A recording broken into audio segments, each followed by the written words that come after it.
ഇത്രയും കാലം താൻ ഒളിപ്പിച്ചു വെച്ച രഹസ്യം നാഗേന്ദ്രൻ അവന്തികയെയോ അഭിയെയോ അറിയിക്കുകയാണെങ്കിൽ അവർ ഉറപ്പായിട്ടും തന്നെ വെറുത്ത് അച്ഛനോടൊപ്പം പോകുമെന്നുള്ള കാര്യം ജലജയ്ക്ക് ഉറപ്പായിരുന്നു.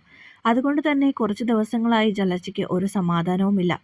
പലപ്പോഴായി അഭി നാഗേന്ദ്രനെ കാണുന്നുണ്ടെന്നുള്ള സംശയം കൂടി വരികയാണ് ജലജയ്ക്ക്. ഏതെങ്കിലും ഒരു അവസരത്തിൽ നാഗേന്ദ്രൻ എല്ലാ സത്യങ്ങളും അഭിയോട് തുറന്നു പറയുമെന്നുള്ള കാര്യം ജലജയ്ക്ക് ഉറപ്പായിരുന്നു.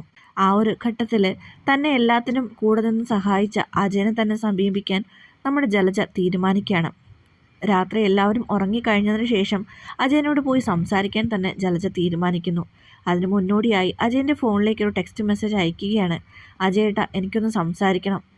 ഈ സമയത്ത് ജാനകി ഉറങ്ങുകയായിരുന്നു. എന്നാൽ അജയൻ ഫോണിൽ ബിസിനസിന്റെ കാര്യങ്ങളെല്ലാം നോക്കിക്കൊണ്ടിരിക്കുകയാണ്. ഷെയർ മാർക്കറ്റിൽ ഇതുവരെ ഇല്ലാത്ത കുതിച്ചുകയറ്റമാണ് മൂർത്തീസ് ജ്വല്ലറി കാഴ്ചവെച്ചിരിക്കുന്നത്. ഓണത്തിന് മറ്റൊരു ജ്വല്ലറിക്കും എത്തിപ്പെടാനാവാത്തത്ര സെയിൽസാണ് ഇപ്പോൾ തന്നെ നടന്നുകൊണ്ടിരിക്കുന്നത്. അതുകൊണ്ട് തന്നെ ഇനി ഏൻ ജ്വല്ലറിയെ പേടിക്കേണ്ട ആവശ്യമില്ല. മൂർത്തീസ് ജ്വല്ലറിയുടെ ബിസിനസ് മാത്രമല്ല, താൻ ആരും അറിയാതെ രഹസ്യമായി നടത്തി വരുന്ന എല്ലാ പ്രൈവറ്റ് ബിസിനസ്സുകളും നല്ല രീതിയിൽ തന്നെ പോയിക്കൊണ്ടിരിക്കുന്നതിൻ്റെ സന്തോഷത്തിലാണ് അജയൻ ഇപ്പോൾ. ആ സമയത്താണ് ജലജയുടെ ടെക്സ്റ്റ് മെസ്സേജ് വരുന്നത്. അജയേട്ടാ, എനിക്കൊന്ന് സംസാരിക്കണം, ഒന്ന് പുറത്തേക്ക് വരാമോ എന്നതായിരുന്നു ആ മെസ്സേജ്. അജയൻ ഒന്ന് ആലോചിച്ച ശേഷം ഇവൾക്ക് എന്തായിരിക്കും പറയാനുള്ളത്, അതും ഈ രാത്രിയിൽ, എന്തായാലും ജാനകിയെ തൽക്കാലം ഉണർത്തണ്ട എന്ന് വിചാരിച്ചിട്ട് അജയൻ പുറത്തേക്ക് ചെല്ലുകയാണ്. ആ സമയത്ത് ഒരു സമാധാനവുമില്ലാതെ അങ്ങോട്ടും ഇങ്ങോട്ടും നടക്കുന്ന ജലജയാണ് കാണുന്നത്. എന്താ ജലജെ, എന്താ നിനക്ക് പറയാനുള്ളത് എന്ന് ചോദിക്കുകയാണ്. ജലജ പറയുന്നുണ്ട്, അജയേട്ടാ, അജയേട്ടന് അറിയാമല്ലോ, അഭി ഇടയ്ക്കിടയ്ക്ക് നാഗേന്ദ്രനെ കാണുന്നുണ്ട്. ഇങ്ങനെ പോയാൽ ഏത് നിമിഷവും നമ്മൾ തമ്മിൽ ചേർന്ന് നടത്തിയ ചതികളെല്ലാം പുറത്തു വരും. അഭി അതോടുകൂടി എന്നെ വെറുക്കും. അഭി മാത്രമല്ല, അവന്തികയും എന്നെ തള്ളിപ്പറയും.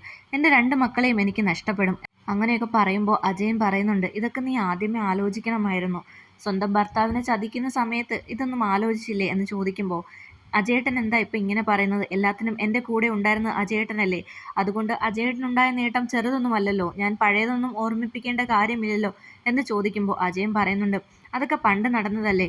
അതിലെനിക്ക് ഒരുപാട് ലാഭം ഉണ്ടായി എന്നുള്ളതൊക്കെ ശരി തന്നെയാണ്. പക്ഷേ എന്ന് വെച്ച് നീ അത് പറഞ്ഞ് എന്നെ ബ്ലാക്ക്മെയിൽ ചെയ്ത് നിൻ്റെ സൈഡിൽ നിർത്താമെന്നൊന്നും വിചാരിക്കണ്ട. എനിക്കിപ്പോൾ അതുമായിട്ടൊന്നും യാതൊരു ബന്ധവുമില്ല എന്ന് പറയുമ്പോൾ ജലജ പറയുന്നുണ്ട്, ഞാൻ കുടുങ്ങുകയാണെങ്കിൽ, എന്നെ എല്ലാവരും തള്ളിപ്പറയുകയാണെങ്കിൽ അന്ന് നടന്ന യഥാർത്ഥ കാര്യങ്ങളെല്ലാം ഞാനും തുറന്നു പറയും. ആ സമയത്ത് അജയേട്ടനെയും എന്നെയും ഒരുമിച്ചായിരിക്കും അച്ഛനെ ഇവിടെ നിന്ന് പുറത്താക്കുന്നത്. അതുകൊണ്ട് വലിയ ധൈര്യമൊന്നും കാണിക്കണ്ട എന്ന് പറയുകയാണ്. അത് കേൾക്കുമ്പോൾ അജയൻ ഒന്ന് പരുങ്ങുന്നുണ്ട്. നിനക്ക് ഇപ്പോൾ ഞാൻ എന്ത് സഹായമാണ് ചെയ്തു തരേണ്ടത് എന്ന് ചോദിക്കുകയാണ്. അപ്പം ജലജ പറയുന്നുണ്ട്, അഭി ഒരിക്കലും ഇനി നാഗേന്ദ്രനെ കാണാൻ പാടില്ല. അതിന് ഒരു വഴിയേ ഉള്ളൂ. മൂർത്തീസ് ജ്വല്ലറിയിൽ അവന് വലിയൊരു സ്ഥാനം തന്നെ കൊടുക്കണം. അങ്ങനെയാണെങ്കിൽ അവനെ നമ്മുടെ ജ്വല്ലറിയുടെ വരുതിയിൽ തന്നെ നിർത്താൻ പറ്റും. പിന്നെ നാഗേന്ദ്രൻ്റെ ആവശ്യമില്ലല്ലോ എന്ന് കരുതുമ്പോൾ എൻ്റെ അപേക്ഷയും കൂടെ മാനിച്ച് അവൻ പിന്നെ അവൻ്റെ അച്ഛനെ കാണാൻ വേണ്ടി പോവില്ല. അതല്ല, മൂർത്തീസ് ജ്വല്ലറിയിൽ നിന്നും പടിയിറക്കി തന്നെ നിർത്തുകയാണെങ്കിൽ അവൻ അങ്ങോട്ട് പോകുന്നതിൽ എനിക്ക് അധികകാലം എതിർപ്പ് പറയാനും പറ്റില്ല എന്ന് പറയുകയാണ്. അജയൻ പറയുന്നുണ്ട്, അതിന് അഭിയെ തിരിച്ചെടുക്കേണ്ടത് ഞാനല്ലല്ലോ, അത് തീരുമാനിക്കുന്നത് ആദർശല്ലേ. ആദർശിനോട് അജയേട്ടൻ പറഞ്ഞാൽ കേൾക്കാതിരിക്കില്ല. ഒരവസരം കൂടെ അവന് കൊടുക്കണമെന്ന് പറഞ്ഞ് അജയേട്ടൻ പറയുകയാണെങ്കിൽ ഉറപ്പായിട്ടും അജയേട്ടൻ്റെ വാക്ക് ആദർശ് തള്ളിക്കളയില്ല. അഭിയെ ആ സ്ഥാനത്തേക്ക് തിരിച്ചു കൊണ്ടുവരികയാണെങ്കിൽ അവനെ എങ്ങനെയെങ്കിലും എനിക്ക് പറഞ്ഞു നിർത്താൻ സാധിക്കും എന്നൊക്കെ പറയുമ്പോൾ അജയനൊന്ന് ആലോചിക്കുകയാണ്. അഭി ഒരു വലിയ ചതിയനാണ്.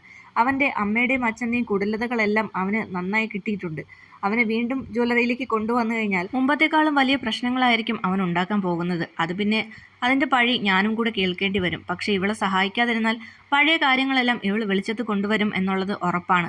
എന്താ ഇപ്പം ചെയ്യുക എന്ന് ആലോചിച്ച് നിൽക്കുകയാണ്. ജലജ പറയുന്നുണ്ട്, അജയേട്ടൻ ആലോചിച്ചിട്ട് ഒരു തീരുമാനം പറഞ്ഞാൽ മതി.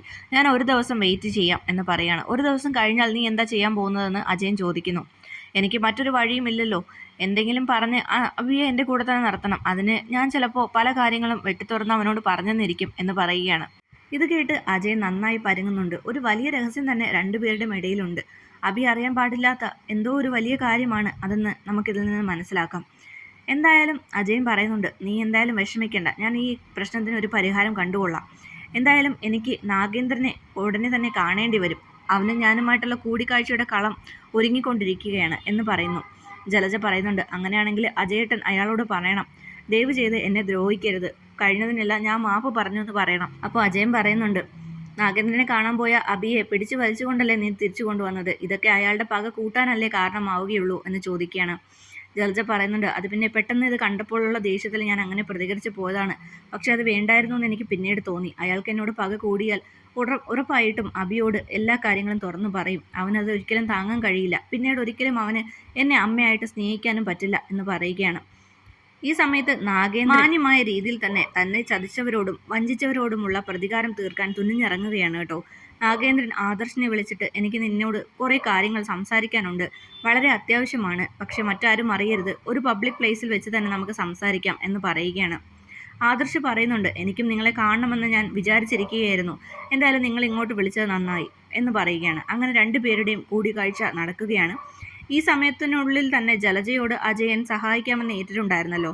അതിൻ്റെ മുന്നോടിയായിട്ട് ആദർശിനോട് അബിയെ വീണ്ടും മൂർത്തി ജ്വല്ലറിയിലേക്ക് തിരിച്ചെടുക്കണമെന്നും ഇനി അവൻ എൻ ജ്വല്ലറിയിലേക്ക് പോകാതിരിക്കാൻ അത് മാത്രമേ ഒരു വഴിയുള്ളൂ എന്നും പറയുന്നുണ്ട്.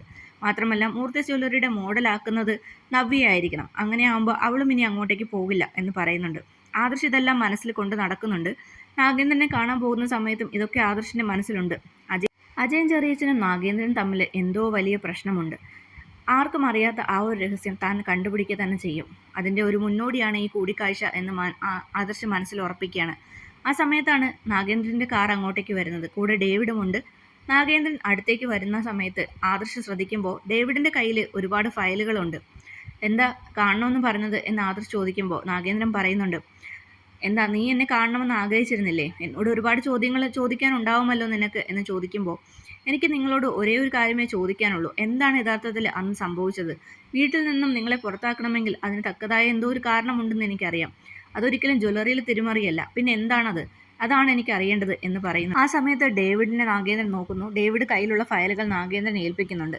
നിനക്ക് അറിയേണ്ട എല്ലാവിധ തെളിവുകളും ഇതിനകത്തുണ്ട്, അതായത് ബിസിനസ് പരമായിട്ടുള്ള രഹസ്യങ്ങൾ, അതെല്ലാം ഈ ഫയലിനകത്തുണ്ട്. ഇത് സൂക്ഷ്മമായിട്ട് പരിശോധിച്ചാൽ നിനക്ക് മനസ്സിലാകും ആരാണ് വർഷങ്ങളായിട്ട് നിങ്ങളുടെ ജ്വല്ലറിയെയും ബിസിനസ്സിനെയും ഒക്കെ തകർത്തുകൊണ്ട് സ്വന്തം ലാഭത്തിന് വേണ്ടി സ്വയം ബിസിനസ് ഉണ്ടാക്കാൻ വേണ്ടി നിങ്ങളുടെ പേര് ഉപയോഗിച്ചുകൊണ്ടിരിക്കുന്നതെന്നും നിങ്ങളുടെ കുടുംബത്തിൽ ആ ആട്ടിൻ തോലിട്ട ചെന്നായ ആരാണെന്ന് നിങ്ങൾക്ക് മനസ്സിലാവും. എന്നാൽ എന്നെ കുടുംബത്തിൽ നിന്ന് പുറത്താക്കിയ കാര്യം അത് കുടുംബപരമായിട്ടുള്ള വിഷയമാണല്ലോ, അതിനെപ്പറ്റി നമുക്കിപ്പോൾ സംസാരിക്കാം എന്ന് പറയുക. നീ വിചാരിക്കുന്ന പോലെ ജലജയും അജയനും തമ്മിൽ നിങ്ങൾ വിചാരിക്കുന്ന പോലുള്ളൊരു ബന്ധമല്ല ഉള്ളത്.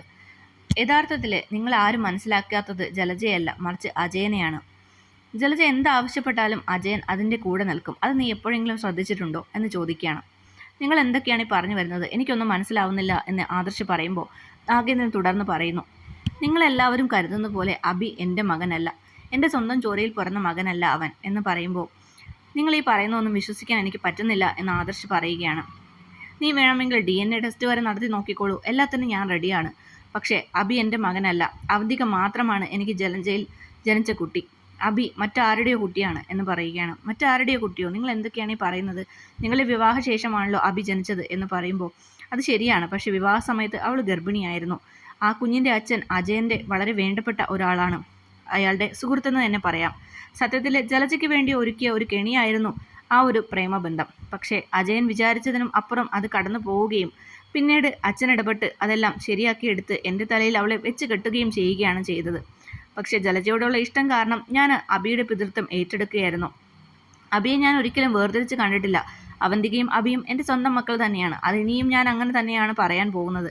പക്ഷേ യഥാർത്ഥത്തിൽ നടന്ന ചതി നീയും അറിയണം. അജയൻ നിങ്ങൾ വിചാരിക്കുന്ന പോലെ ഉള്ള ഒരാളല്ല.